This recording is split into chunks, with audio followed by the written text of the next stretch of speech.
বিসমিল্লাহির রহমানির রহিম।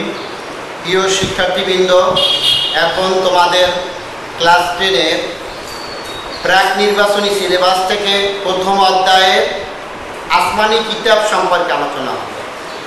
আমি আসমানি কিতাব কি, আসমানি কিতাব কেন, আল্লাহ তাআলা আসমানি কিতাব কীভাবে সৃষ্টি করেছেন, কেন সৃষ্টি করেছেন, আসমানি কিতাব কেন নাযিল করেছেন, এ সম্পর্কে আলোচনা করব।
প্রিয় শিক্ষার্থীবৃন্দ, এখন আলোচনা করব তোমাদের আরেকটা বিষয় হলো আজকে আসমানি কিতাব। আসমানি কিতাবের পরিচয় সম্পর্কে বিস্তারিত আলোচনা করব। প্রথম অধ্যায়ে পাঠ 11 পরিচয়। কিতাব শব্দের অর্থ লিপিবদ্ধ, লিখিত বস্তু। তোমাদের পরীক্ষায় যখন সৃজনশীল প্রশ্ন আসবে তখন জ্ঞানমূলক প্রশ্ন আসতে পারে কিতাব শব্দের অর্থ কী। আমরা বলি কিতাব শব্দের অর্থ লিপিবদ্ধ বা লিখিত বস্তু। কিতাব এর প্রতিশব্দ হলো গ্রন্থ, পুস্তক, বই। তোমরা যদি কিতাব শব্দের অর্থ চাওয়া হয় আর যদি সেখানে লেখো যে কিতাব শব্দের অর্থ গ্রন্থ, পুস্তক, বই, তাহলে কিন্তু উত্তর হবে না, কেটে দেওয়া হবে। কিতাব শব্দের অর্থ লিখতে হবে লিপিবদ্ধ বা লিখিত বস্তু। আসমানি কিতাব হলো এমন গ্রন্থ যা আল্লাহ তাআলা থেকে অবতীর্ণ হয়েছে। ইসলামী পরিভাষায় যেসব কিতাব আল্লাহ তাআলা মানব জাতির হিদায়াতের জন্য দিক নির্দেশনা স্বরূপ নাজিল করেছেন তাকে আসমানি কিতাব বলে।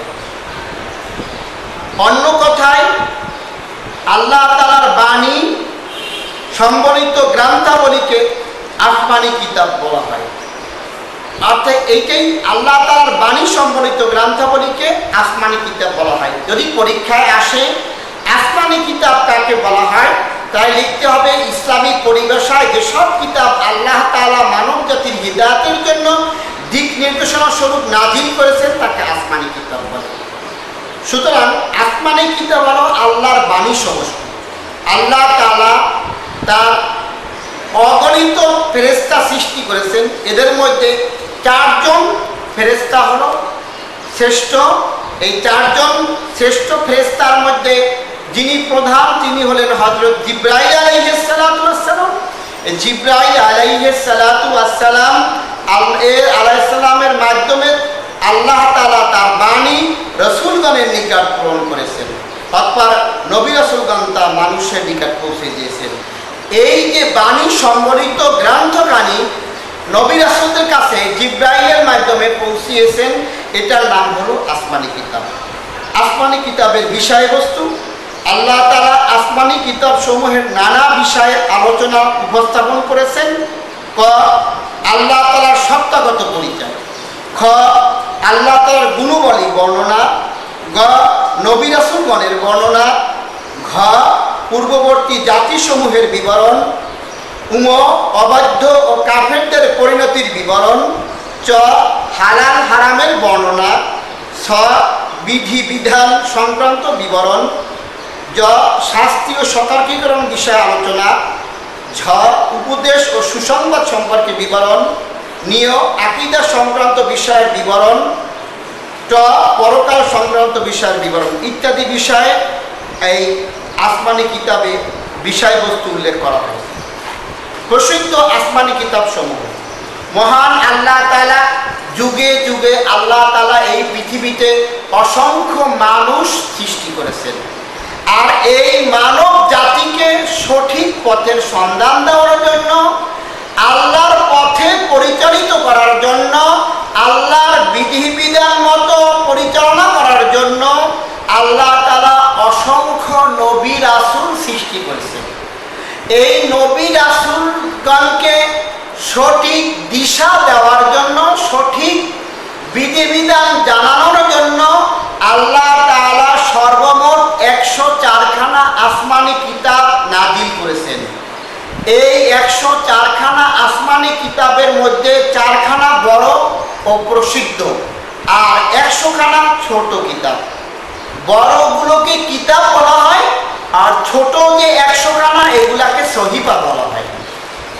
বড় 4খানা কিতাব 4 জন প্রসিদ্ধ রাসূলের উপর নাজিল হয়।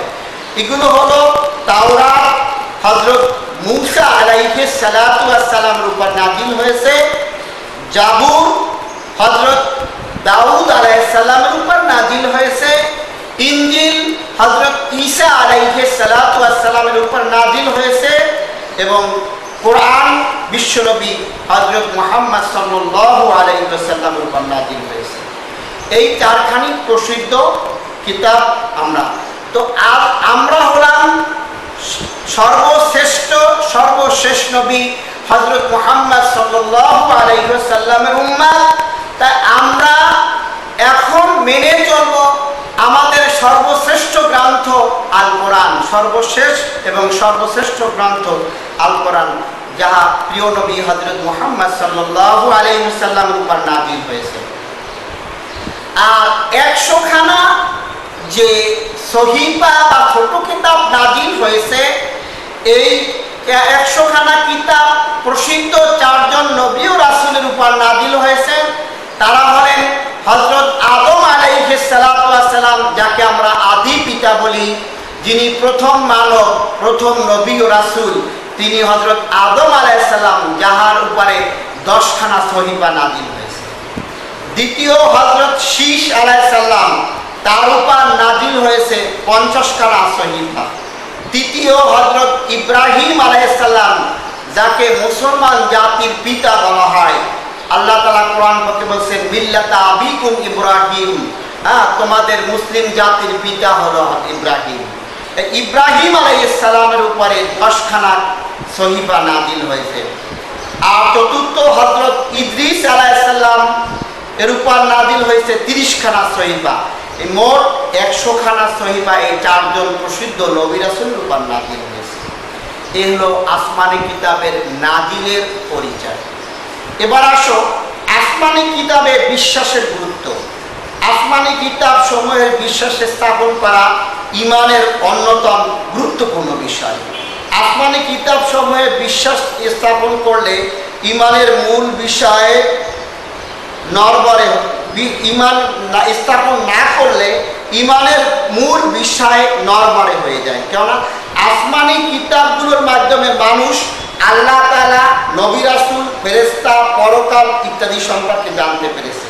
এসব বিষয় সম্পর্কে পবিত্র আল কোরআনের মাধ্যমে আমরা জানতে পেরেছি। যদি কেউ আসমানি কিতাব সমূহ ও তাতে বর্ণিত বিষয় অবিশ্বাস করে তো স্বভাবত সে ঈমান অন্যান্য বিষয়গুলো অস্বীকার করবে। সুতরাং ঈমান আনার জন্য আসমানি কিতাব সমূহের প্রতি বিশ্বাস স্থাপন করা অপরিহার্য। আমরা ঈমানের ক্ষেত্রে কালেমা পড়েছি, 4টা কালেমা, কালেমায়ে তাইয়্যিব, কালেমায়ে শাহাদাত, কালেমায়ে তাওহীদ, কালেমায়ে তামজিদ। এরপর আরও ঈমানের জন্য 2টা ঈমান পড়েছি, একটা হলো ঈমানে মুজমাল আর একটা হলো ঈমানে মুফাসসাল। এই ঈমানে মুফাসসালের ভিতরে 7টা বিষয় উল্লেখ রয়েছে। কয়টা বিষয়? 7টা। এই 7টা বিষয় হলো আল্লাহর প্রতি বিশ্বাস, আল্লাহর ফেরেশতাগণের প্রতি বিশ্বাস, আল্লাহর কিতাব সমূহের প্রতি বিশ্বাস, আল্লাহর প্রেরিত নবী রাসূলগণের প্রতি বিশ্বাস, আখিরাতের প্রতি বিশ্বাস, তাকদীরের প্রতি বিশ্বাস এবং মৃত্যুর পরে আবার পুনরুত্থান এর উপর বিশ্বাস। এই যে 7টা বিষয়ের উপর বিশ্বাস স্থাপন করতে হবে, এর একটি বিষয় হলো আসমানি কিতাবের প্রতি বিশ্বাস।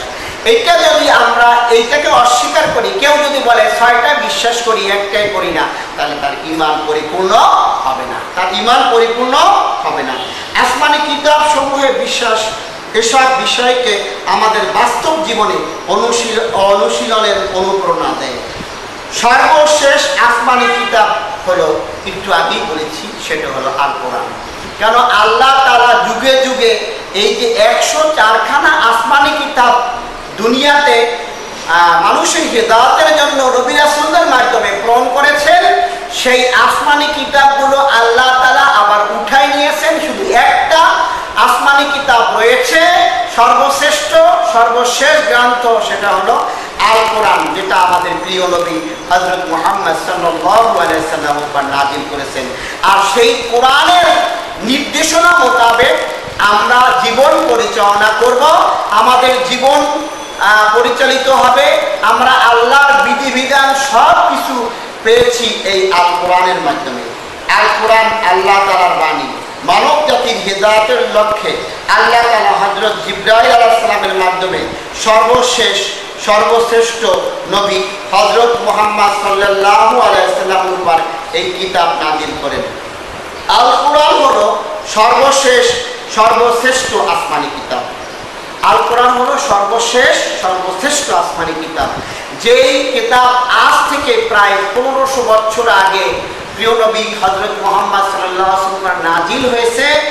এই কিতাব যুগে যুগে অন্যান্য কিতাবগুলি যেগুলি ছিল, সেই সমস্ত কিতাবের এক একটা দীর্ঘ সময় মেয়াদ ছিল, যার পরে সেই কিতাব আল্লাহ উঠাই নিয়ে গেছে। কিন্তু সর্বশেষ আসমানি কিতাব আল কোরআন আজ থেকে 1500 বছর আগে অবতীর্ণ হলেও এই কোরআন কিয়ামত পর্যন্ত, যতদিন পর্যন্ত আল্লাহর হুকুমে কিয়ামত না হবে সেই পর্যন্ত এই কোরআনের সংবিধান, কোরআনের বিধিবিধান আমাদের উপর প্রযোজ্য হবে এবং আমরা এটা মেনে চলব। আজ পর্যন্ত এই 1500 বছরের মধ্যে আল কোরআনের একটা অক্ষরও পরিবর্তন হয় নাই। যেভাবে আল্লাহ তাআলা নাযিল করেছে সেভাবেই আজও রয়েছে, কিয়ামত পর্যন্ত বিদ্যমান থাকবে। নবী করিম সাল্লাল্লাহু আলাইহি সাল্লামের বয়স যখন 40 বছর, তখন মহান আল্লাহ তাআলা তার দায়িত্বভার দেওয়ার জন্য হিরা গুহায় ধ্যানমগ্ন থাকা অবস্থায় আল্লাহ তাআলা সর্বপ্রথমে কোরআন শরীফের সূরা আলাকের প্রথম 5টি আয়াত নাযিল হয়। এভাবে পবিত্র কোরআন নাযিল শুরু হয়। অতঃপর রাসূল করিম সাল্লাল্লাহু আলাইহি সাল্লামের মাদানী জীবনে বা মক্কি ও মাদানী দুইটা মিলে, মক্কি এবং মাদানী, অর্থাৎ তিনি 12 বা 13 বছর মতান্তরে মক্কায় রয়েছেন, 10 বছর মদিনায় রয়েছেন। এই সুদীর্ঘ 23 বছরে আল্লাহ তাআলার মহানবী সাল্লাল্লাহু আলাইহি ওয়াসাল্লামের কাছে কোরআনের অল্প অল্প করে আয়াত, কখনো একটা ছোট সূরা, কখনো অল্প আয়াত, কখনো একটি আয়াত, কখনো একটি পূর্ণাঙ্গ সূরা, এভাবে অল্প অল্প করে তার কাছে প্রয়োজন মাফিক শানে নজুল মোতাবেক কোরআন নাজিল হয়েছে। আল কোরআনের 30টি খণ্ডে বিভক্ত। আল কোরআনকে আল্লাহ তাআলা 30টি খণ্ডে বিভক্ত করেছেন। এগুলো প্রত্যেকটিকে একটি পারা বলা হয়। আমরা খণ্ড না বুঝলেও আমরা সবাই যারা কোরআন শিখেছি, তোমরা যারা কোরআন শিখেছো, তোমরা জানো কোরআন শরীফে 30টা পারা রয়েছে। কয়টা পারা রয়েছে? 30 পারা। এই 30 পারার ভিতরে আল্লাহ তাআলা 114টা সূরা লিপিবদ্ধ করেছেন। এই সূরার প্রথম সূরা হলো সূরাতুল ফাতিহা, আর সর্বশেষ সূরা হলো সূরা নাস। সর্ববৃহৎ সূরা হলো সূরাতুল বাকারা, সর্বছোট সূরা হলো সূরা কাউসার। এটা হলো কোরআন শরীফের পরিসংখ্যান। রুকুর সংখ্যা হলো 558টি। কোরআনের নামকরণ। কোরআন শব্দটা কেন কোরআন বলা হয়েছে? কোরআন অর্থ পঠিত। আল কোরআন পৃথিবীর সবচেয়ে বেশি পঠিত হয়। প্রতিদিন পৃথিবীর বিভিন্ন দেশে সমস্ত মুসলিম উম্মাহ নামাজ পড়ার জন্য 5 ওয়াক্ত নামাজে বাধ্যতামূলকভাবে কোরআন তেলাওয়াত করেন। এই দৃষ্টিকোণ থেকে মহাগ্রন্থকে কোরআন বলা হয়। কেন? কোরআন শব্দের অর্থ পঠিত। এই কোরআনকে দৈনন্দিন জীবনে সারা পৃথিবীতে মুসলমানগণ নামাজে কোরআন তেলাওয়াত করেন, যার কারণে এটার নামকরণ করা হয়েছে কোরআন, অর্থাৎ পঠিত। কোরআনের অর্থ একত্র করা, অন্য অর্থ একাত্র করা বা জমা করা। আল কোরআন পূর্ববর্তী আল্লাহ তাআলা উঠাই নিয়েছেন ঠিকই, সেই কোরআন, সেই পূর্ববর্তী কিতাব সমূহের ভিতরে যে সমস্ত নির্দেশনা ছিল, যে সমস্ত বিধিবিধান ছিল, তার উদাহরণ আল্লাহ তাআলা এই পবিত্র কোরআনে টেনে এনেছেন মানুষদেরকে জানানোর জন্য, শিক্ষা দেওয়ার জন্য। আল কোরআনের বেশ কিছু নাম রয়েছে। এর মধ্যে প্রসিদ্ধ নাম হলো, এখানে 12টা নাম রয়েছে। যেমন আল কিতাব, কোরআনকে বলা হয় আল কিতাব, অর্থ গ্রন্থ। কোরআনকে বলা হয় আল ফুরকান, অর্থ সত্য মিথ্যার পার্থক্যকারী। কোরআনকে বলা হয় আল হিকমা, অর্থ জ্ঞান বা প্রজ্ঞা। আর কোরআনকে বলা হয় আল বুরহান, সুস্পষ্ট প্রমাণ। কোরআনকে বলা হয় আল হক, সত্য। কোরআনকে বলা হয় আল নূর, জ্যোতি। কোরআনকে বলা হয় আল হুদা, পথ নির্দেশ। কোরআনকে বলা হয় জিক্র, উপদেশ। কোরআনকে বলা হয় শেফা, নিরাময়। কোরআনকে বলা হয় আল মাজিদ, সম্মানিত, মহিমান্বিত। কোরআনকে বলা হয় আল মাওয়াইজা, সদুপদেশ। কোরআনকে বলা হয় আল রাহমা, অনুগ্রহ, দয়া।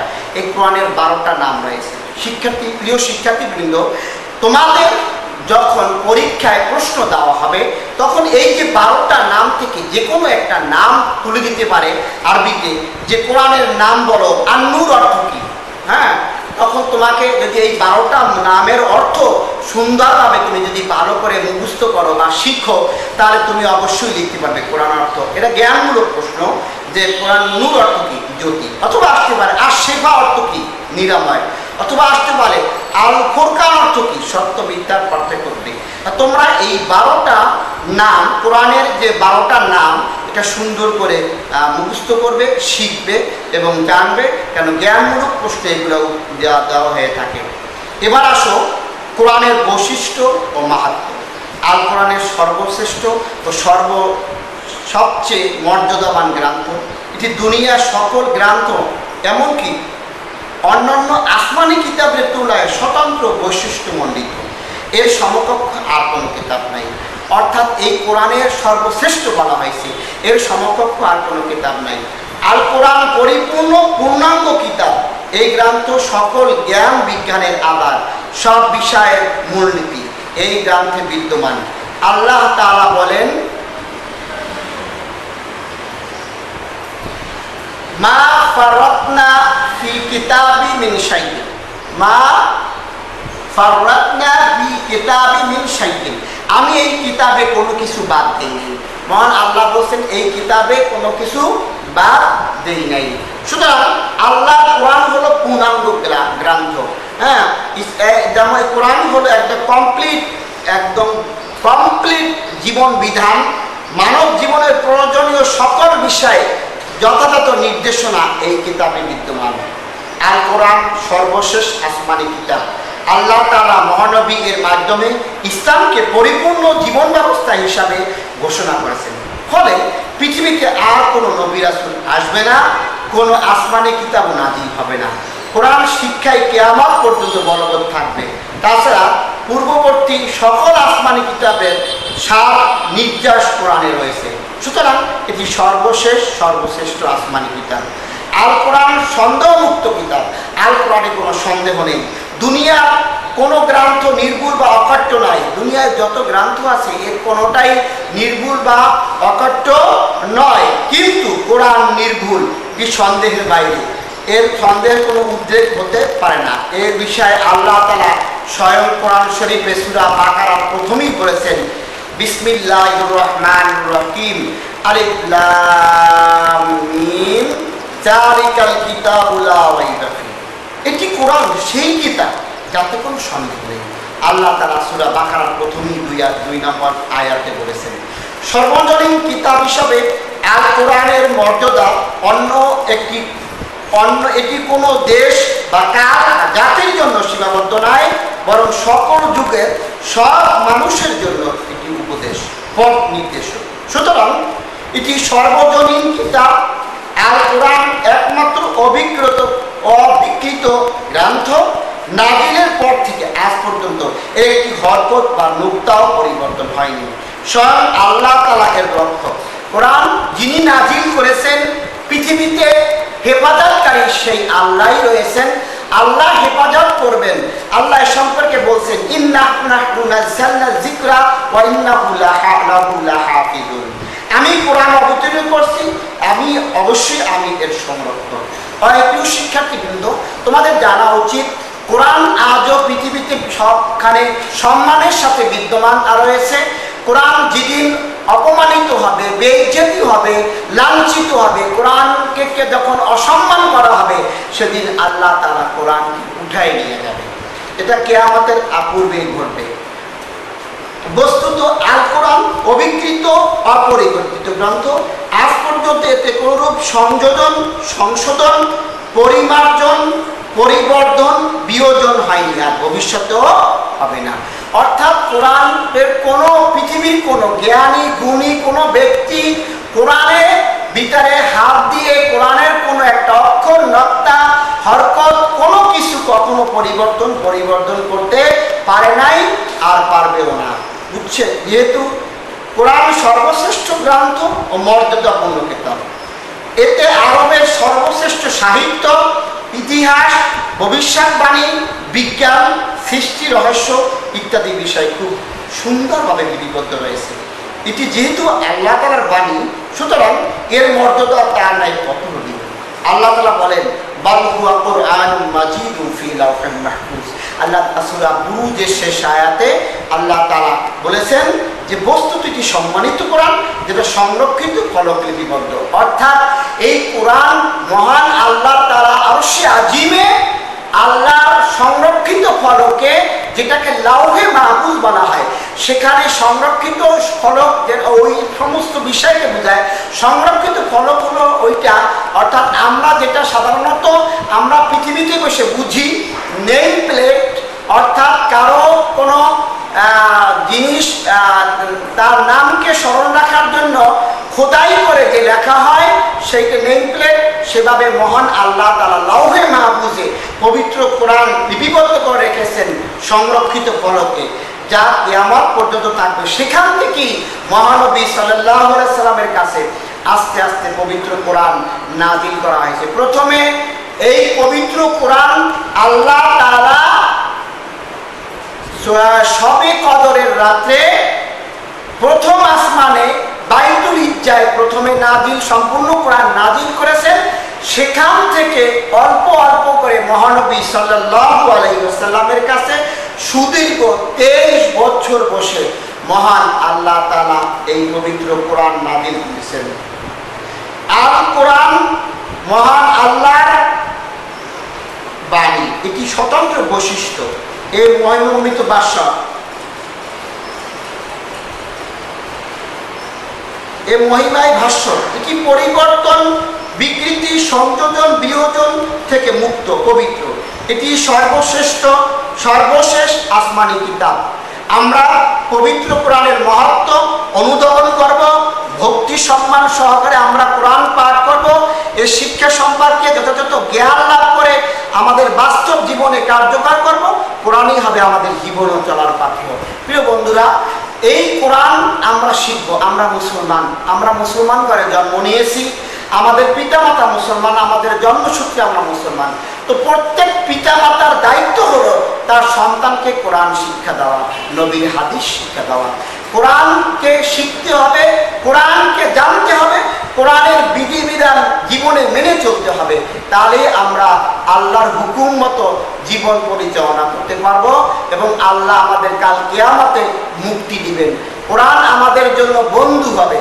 তোমরা হয়তো জেনে খুশি হবে যে যারা পবিত্র কোরআনকে সম্মান করে, শ্রদ্ধা করে, তেলাওয়াত করে, কোরআনের মর্যাদা ঠিক রাখে, কোরআনের অর্থ পড়ে, কোরআন আমল করে, কোরআনকে বন্ধু হিসাবে গ্রহণ করে, এই ব্যক্তিকে আল্লাহ তাআলা কাল কিয়ামতে কোরআনের কারণে, কোরআনের ইজ্জতের কারণে, কোরআনের সুপারিশের কারণে তাকে কিয়ামতের মুসিবতের দিনে, যেদিনকার কেউ কারো একটুকু নেক আমল দিয়ে সাহায্য করবে না, সেই দিন এই কোরআন ওই ব্যক্তির পক্ষ হয়ে তাকে সাক্ষ্য দিয়ে তাকে আল্লাহ জান্নাতে পৌঁছাবে। হাদিসে এসেছে যে মানুষ যখন মারা যায়, মানুষ যখন মৃত্যুবরণ করে, তখন আর মানুষের সব নেক আমলের দরজা বন্ধ হয়ে যায়। তো যে ব্যক্তি দুনিয়াতে বসে কোরআনকে মহব্বত করেছে, কোরআনকে ভালোবেসেছে, কোরআনকে সম্মান করেছে, শ্রদ্ধা করেছে, কোরআন জেনেছে, কোরআন তেলাওয়াত করেছে সঠিকভাবে তাজবিদ সহকারে, কোরআনের আদব রক্ষা করেছে, সেই ব্যক্তি যখন মারা যায় তখন কোরআন তার সাথী হওয়ার জন্য প্রথমে সরে যায়, পরে তাকে মৃত্যু ব্যক্তিকে গোসল করার, কাফন করানোর পরে কোন ব্যক্তিকে যখন কবরে শায়িত করা হয়, তখন কোরআন তার বুকে গিয়ে আশ্রয় নেয়। এবং যখন মৃত্যু ব্যক্তির আপনজনরা কবরে তাকে দাফন করে যখন চলে আসে, অর্থাৎ 40 কদম চলে আসে, তখন তার কাছে দুইজন ফেরেশতা আসে, মুনকির নাকির। এই দুইজন ফেরেশতা এসে তাকে বসায় কি করে, আর 3টা প্রশ্ন করে, যেটা আল্লাহর হুকুম। সেটা হলো 3টা প্রশ্ন হলো, মান রব্বুকা, মা দীনুকা, মান হাযার রাজুল। অর্থাৎ তোমার প্রভুকে, তোমার দিন কি, আর মহানবী সাল্লাল্লাহু আলাইহি সাল্লামকে দেখিয়ে বলা হয় ইনিকে। এই 3টা প্রশ্নের উত্তর একমাত্র ঈমানদার ব্যক্তিরাই দিতে পারবে, আর তারাই দিতে পারলে ওই কবরে তাকে নাজাত দেওয়া হবে। কিন্তু যারা দুনিয়ায় বসে কবরে এই কোরআনকে সম্মান করেছে, কোরআনের মর্যাদা করেছে, কোরআনকে মহব্বত করেছে, ওই কোরআন কবরেও গিয়ে তাকে সাহায্য করবে। যখন তাকে প্রশ্ন করা হবে, তখন তার পক্ষ থেকে কোরআন বলে দিবে, রব্বি আল্লাহ, দীনি আল ইসলাম, হাদা মুহাম্মাদুর রাসূলুল্লাহ সাল্লাল্লাহু আলাইহি ওয়াসাল্লাম। এই 3টে প্রশ্নের উত্তর দিবে। আর তখনই ওই কবরে শায়িত ব্যক্তিকে, ওই ঈমানদার ব্যক্তিকে আল্লাহ তাআলা কবরে তাকে জান্নাতের বিছানা বিছাই দিবে, তাকে জান্নাতের নিয়ামত দান করা হবে। অতএব আমরা সকলে চেষ্টা করব কোরআনকে সম্মান করা, কোরআনকে শ্রদ্ধা করা, কোরআনকে ভালোবাসা, কোরআনের মর্যাদা রক্ষা করা। আর কোরআনকে আমরা কিয়ামত পর্যন্ত আমরা সুন্দরভাবে সম্মানের সাথে তেলাওয়াত করব, কোরআনের অর্থ জানব, সেই অনুযায়ী আমল করব, আমাদের জীবন গড়ব। তোমরাও চেষ্টা করবা, এই দুনিয়ায় কত মুসিবত, কত বালা আল্লাহ দিয়েছে। আল্লাহ আমাদেরকে মুক্তি দিতে পারে একমাত্র আল্লাহর হুকুম মেনে চললে, আল্লাহর বিধিবিধান মেনে চললে।